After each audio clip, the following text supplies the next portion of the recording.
The quarterback has a torn left Achilles tendon, suffered last night in the season opener against the Bills on Monday Night Football. The Jets right now are giving an update on his condition and where the season goes from here. Let's listen in. That up timeline can work out for him and that he can handle this moment. Yeah, it's a fair question. He is, from a mental standpoint, he's so much different than this time a year ago.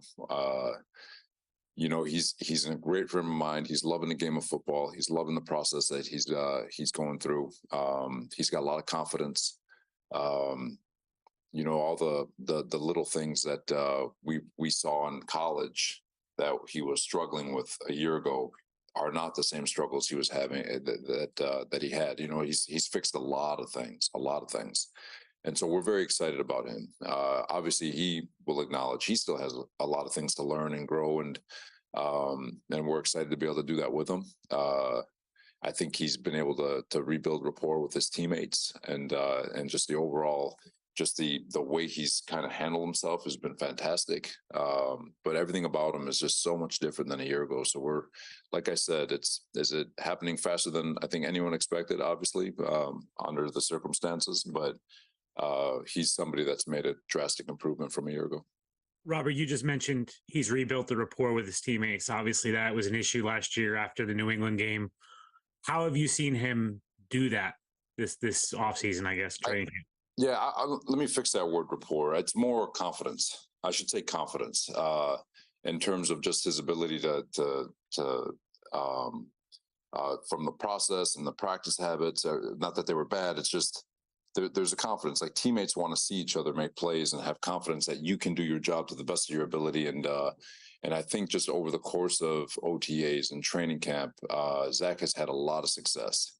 I think you guys have witnessed a lot of it. I thought he did a really nice job in all the preseason games. So I think he's built a lot of confidence with his teammates. And so when I say rapport, I think it's more, I'm trying to say confidence. How would you describe your level of disappointment right now, Robert? For us? Looking at the injury, I just want to know, what are you feeling? What are you feeling? I feel more for Aaron than anyone. He's invested so much into this organization, so much into this journey that he's embarked on, and wanting to be a part of what we've got going here, and how much he's invested in not only this organization but his teammates, himself, this fan base, the city. So I have a lot of emotions for him. As for us,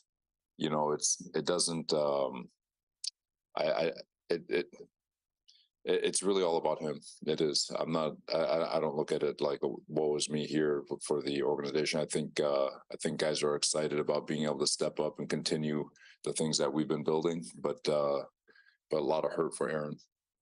Robert, with Aaron, just to confirm, you don't know if he'll need surgery yet, but he's out for the year, right? It's torn Achilles, he's out. Yeah, he's out for the year. He needs surgery. I just don't have any details for you guys. Robert, there was a report that the play that Aaron got hurt on was a cut block. There was a report from The Athletic that Aaron had voiced his that he wasn't necessarily a fan of the cut blocks because it kind of forced him to throw earlier and it removed the ability for him to extend plays if he wanted. Is there any accuracy to that? And if so, why continue to keep that in the playbook? I don't know about that one. That hasn't come across me in terms of whether or not there's displeasure or anything. Quick game. Ball coming out now, get guys' hands down. There's a bunch of ways to do it. But no, I don't have anything for you on that one. I haven't heard anything through the locker room. But I know how, you say you're not thinking about the organization, you think about Aaron. How difficult is it for this franchise that's been through so much? Everything was going to be on him, and to go through what you've gone through now. I don't know why people are trying to put an obituary onto our team name. it's Aaron is an unbelievable piece to this whole thing, and we love him. But I think there's 52 other guys in the locker room, plus the 16 practice squad guys that believe that we can do a hell of a lot of good things here. And we got championship caliber defense. We got great skill guys, great skill guys on the offensive side of the ball. Our O-line is going to continue to gel and get better, but we're excited about our group. We've worked hard over the last couple of years, players, coaches, scouts, GM, building a pretty cool organization. And so there's still a lot of faith in the locker room on the things that we can still accomplish this year. So while the outside world can go ahead and write whatever story they want to write, there's still the true story being written in this building. So, Robert, with that being said, right, and it's fair, no one should be writing your obituary, but expectations are different without Aaron Rodgers. You guys put a lot into getting him at the beginning of the offseason. Woody said you guys felt quarterback was the missing piece, right? It felt like he was the piece to get you guys over the top. Now he's gone after 4 snaps. Doesn't that alter expectations for this team? Like I said, expectations for us are always the same. I've said before, you could be an expansion team in the NFL, and you're still expected to go 17-0. It's expectation versus controllables, and we never talk expectations, because the expectation is to go out. The only expectation we have of ourselves is to go out and do our best every single day and maximize who we are and go to bed better than when we woke up. When we woke up, and that's all you can ask for. The expectations of winning and losing is the narrative that gets created outside the building, which is expected. That's part of the job, but at the same time, it's never been what we talk about, and that's the whole thing. If you talk to them all, the same things that were being talked about with regards to winning championships and winning divisions and all that, they're still going to say the same thing. Fully expect them to have that mindset. But again, you can't achieve any of that unless you go out and attack the day and attack the moment and do the best you can. So, while narrative might change on the outside world and the articles that are being written, the expectation here is still continue to give ourselves an opportunity to put our best foot forward. You said you were going to look through some things for a backup quarterback. Does that entail veteran free agents or the trade market? Yeah, but I guess the message I'm just trying to deliver in terms of, we're going to look at everything. Preferably, not preferably, but you're going to look at veterans, you're going to look at young guys, but under no circumstances any of this a competition. This is Zach's team, and we're rolling with Zach. Robert, how does Does Boyle become the number 2 this week? Boyle just moves up to 2. Tim Boyle will be elevated, yes. Robert, how does change the offensive strategy, if at all, with Zach's skill set compared to Aaron's? It's kind of a game plan question. I'm going to hold that one. We still think Zach is fully capable of doing executing the offense. Obviously, there's going to be nuance that might be different, but as far as getting into too much detail on what that game plan will be, I'm going to hold that one. All right, that's the latest update from out at Florham Park, where the Jets confirmed their deepest fears. Aaron Rodgers done for the season, and now Zach Wilson takes over the starting spot, as you heard right there. Head coach Robert Saleh speaking glowingly about Zach Wilson, talking about having confidence in him going forward, putting everything behind them from last year, but they believe in Zach Wilson. Joining me now to talk about what this all means for Aaron Rodgers and the rest of the Jets is former Jets quarterback and part of our Jets late night team, Jay Fiedler, and former Jets defensive back Eric Coleman, who has also been a part of our Jets late night squad. Good afternoon, guys. Jay, I'm going to start with you as a former quarterback who's dropped back to pass thousands of times, planted, been sacked a number of times, been in the same position that Aaron Rodgers was in last night. What was your first thought when you saw him go down? Oh, man, I just felt horrible, like every Jet fan, like every football fan out there. Here's a guy who is the face of the franchise right now, the face of the league for over a decade. He's four-time MVP. There was a ton of hype and expectations through this season. You had the hard knocks through the preseason. Everyone was getting ready to see what he was going to do for the New York Jets, and you feel horrible, like Coach Saleh said. It's feeling horrible for Aaron, first and foremost. And I think he was excited about the opportunity that he had ahead of him, and to go out and 4 snaps in, have that taken away from you is brutal, and that's something that I dealt with during my time with the Jets too. Six plays into the third game of the season, I tore my shoulder up, and as much as I was excited about being back with the hometown team and being on the Jets and being able to lead the team, the injury to me took me out, and I could certainly have that same mindset and feeling that Aaron has right now, and can empathize with them. And Erica, how about you? It was first reported to be an ankle injury with the x-rays negative, so I think a lot of the fans breathed a sigh of relief that it wasn't that bad. But did you know it was more severe at the time? Well, when I heard the x-rays were negative, my first thought went to an injury that I had, which was, I fractured a tibia, but I had a high ankle sprain. And they tell you that tendons, they don't show up on x-rays, and sometimes they can be worse than a break. So that was the first thing I thought. I knew that it was bad. Aaron went down. He tried to get up and walk to the sideline. And when I saw his demeanor and he sat back down, I knew that he was in pain and that it was not good. This wasn't a good sign for the team moving forward. So definitely had a lot of concern for Aaron. I feel terrible. He worked hard. He's the leader of this team. He instilled a lot of confidence in the players in the organization, and for it to happen so quickly, it was very disappointing, and I feel for him. Yeah, and I immediately thought back to Vinny Testaverde tearing his Achilles in the season opener in 1999 with Super Bowl hopes. His team had gone to the AFC Championship game the year before, and ironically, Vinny was in the building for the coin toss last night. I'm not saying, but I'm kind of just saying. All right, unfortunately, Jay, you and Chad Pennington, as you alluded to, both suffered shoulder injuries in the same game back in 2005, pretty much finished your career. Do you believe Rodgers at the age of 39 is going to play another NFL play again?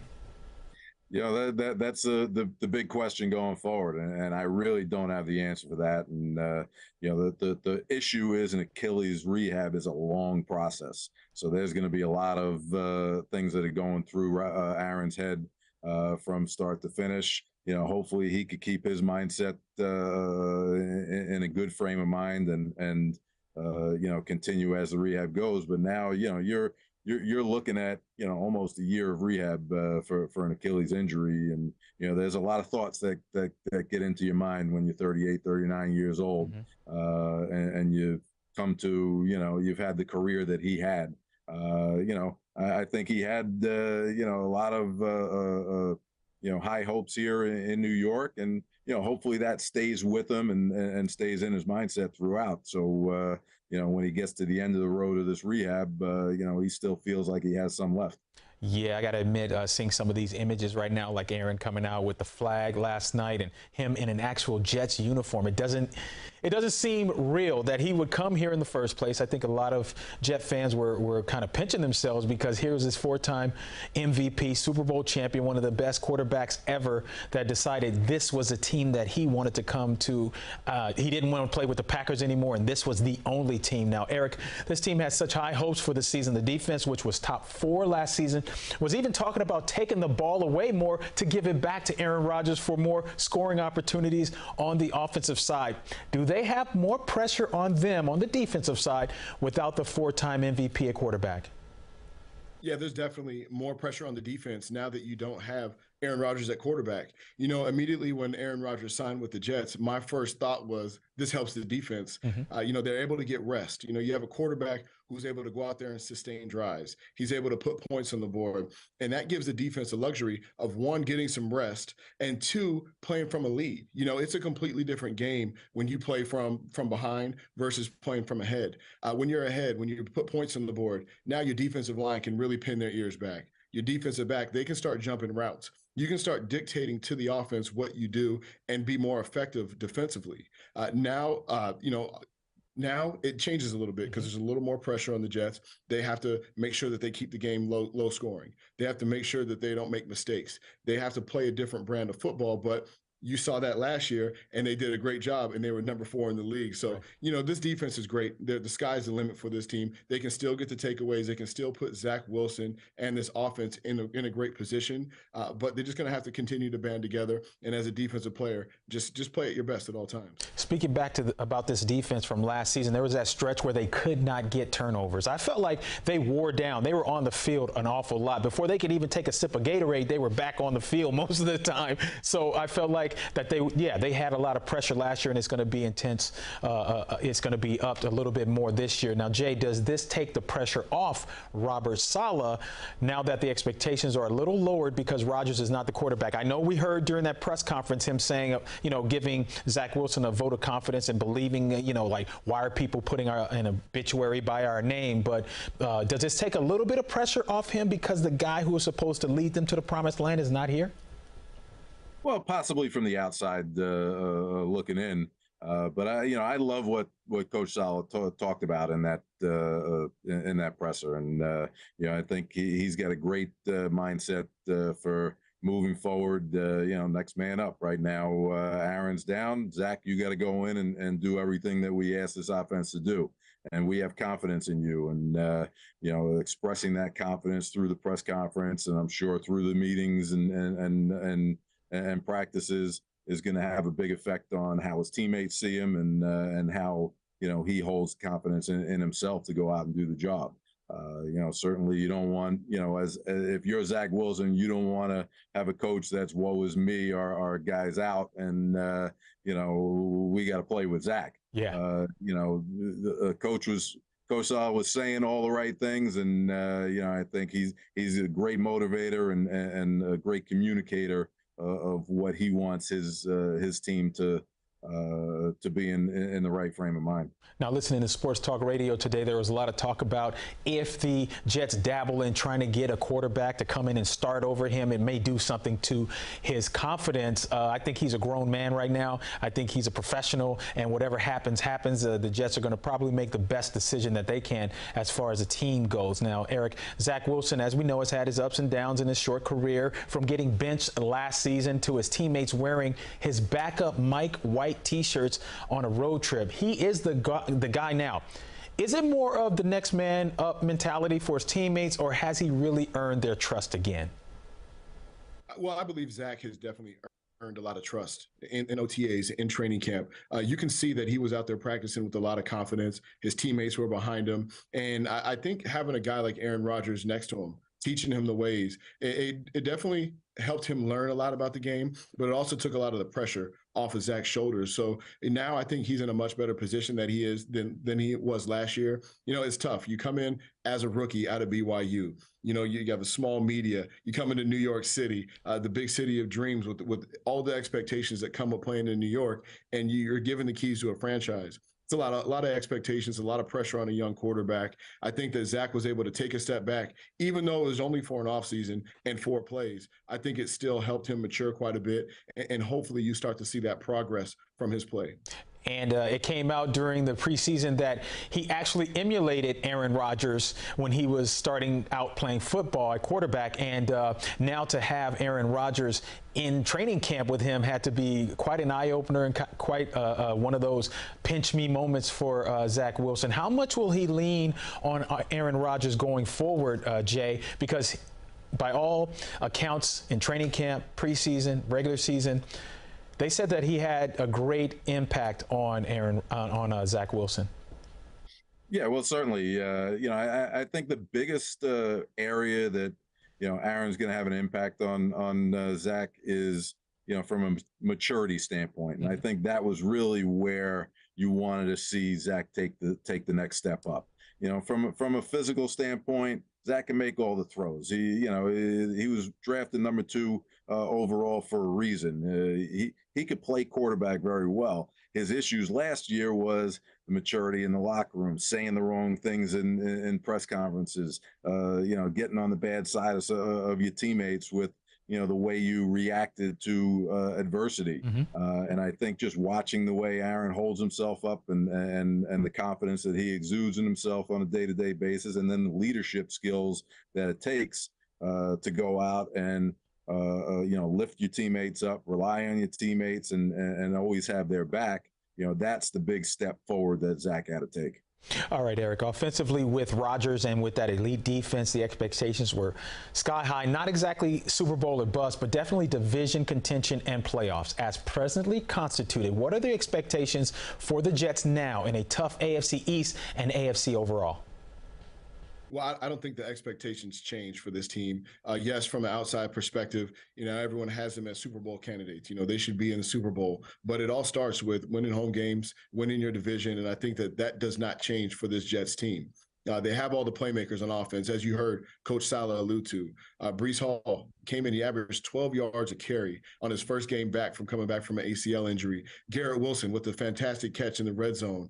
There is a ton of talent on this offense, so I don't think there's any reason why they can't continue to win games, win out these tough division games, and make a run for the AFC East, make it into the playoffs, and see what happens from there. And let's not forget, they actually won that game last night in thrilling fashion. Xavier Gibson with that punt return for a touchdown that ended in overtime. Jay, I know the players in the locker room never believe in that same old Jet stuff, but the fans sure do. They feel like we never can have good things. This is why, they feel like they're snake bitten. As a former player, how much do you feel for the Jet fans today?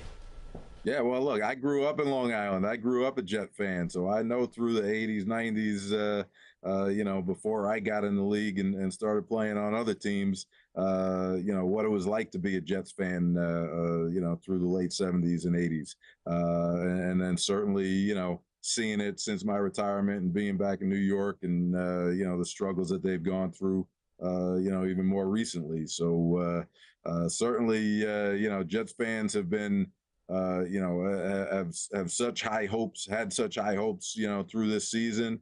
And, there's definitely a big win that got knocked out of them last night. But, you still have one of the best defenses in the league. You still have probably one of the best running backs in the league, one of the best young receivers in the league. So you got a lot of pieces, like Eric was just saying. There are a lot of pieces in there to go make a run still. They could hold a Buffalo team, with a high-powered offense like they had, the 16 points last night, and get 4 turnovers the way they did. If they could continue doing that, and the running game between Breece Hall and Dalvin Cook, 1-2 punch, can really power the offense through, then, there's still some high expectations going forward. We have somehow lost Eric Coleman, so I'll finish with you as well. There was a question in that press conference about possibly Aaron Rodgers having displeasure with a certain play calling, with the chop blocking, and Robert Saleh kind of dodged it a little bit, or said, that never came to his knowledge that he was not happy with those type of plays. He called them the quick game. Can you describe exactly what was supposed to happen on that play that he was injured? Well, what they were talking about is the cut block on the outside. When you have a quick pass called, the quarterback's expected to get the ball and get it out of him quick. And what's been happening recently in the league is defensive linemen know that too. And as soon as they see a quarterback catch and look to throw quickly, they stop their rush. They jump up. They get in the ball lane, and you see a lot of batted balls in that quick game. So that's why the cut block is there on the offense, to get the defensive linemen's hands down so they can't get into the passing lane. For Aaron's from Aaron's standpoint, he's saying, I could find the lane myself, and if things aren't there right away, allow me to make something happen. So whether that report is true or not, if the report is true, then that's what his mindset is and frame of mind is in terms of listen, I could find the throwing lanes if the defensive linemen are up, and if the play is not there right away, I could still move around, let my offensive line stay up on their guys and not cut block and allow the defender to get that secondary rush if the first read isn't there. Yeah, let me tell you, I was in the stadium last night, and it felt like the air just went out of the place. I know there's no roof there, but the air just went out of the place, and man, high hopes dashed. But you're telling me that you still think this Jets team can be successful going forward? Yeah, look, I don't know from certainly from a fan standpoint, I don't know if everyone's looking at Super Bowl expectations anymore. In the building, I'm sure they are. They're still looking to, be as successful as possible. And you heard it from Coach there. And certainly, like I said, they have a lot of the pieces of the puzzle to be a very successful team. And they showed it last night. Zach Wilson played the whole game pretty much, and, aside from three plays, and they went out and they were able to beat one of the top teams in the AFC over the past 3 or 4 seasons. So, they continue to do that. Obviously, they got a tough run, these next 5 games. Yep. Dallas, going down to Dallas next week. Dallas looked pretty darn good in the Meadowlands on Sunday night, or MetLife on Sunday night. So that'll be another big test for this offense. Yeah, certainly do. But thank you so much, Jay Fiedler and Eric Coleman, who we lost earlier, for your expertise and just taking the time out to join us today. Stay with CBS News New York as we learn more on Aaron Rodgers' injury and recovery. We have continuing coverage on air tonight on CBS 2 News at 5 and 6 and online at cbsnewyork.com. I'm Otis Livingston. I'll see you at 5 o'clock.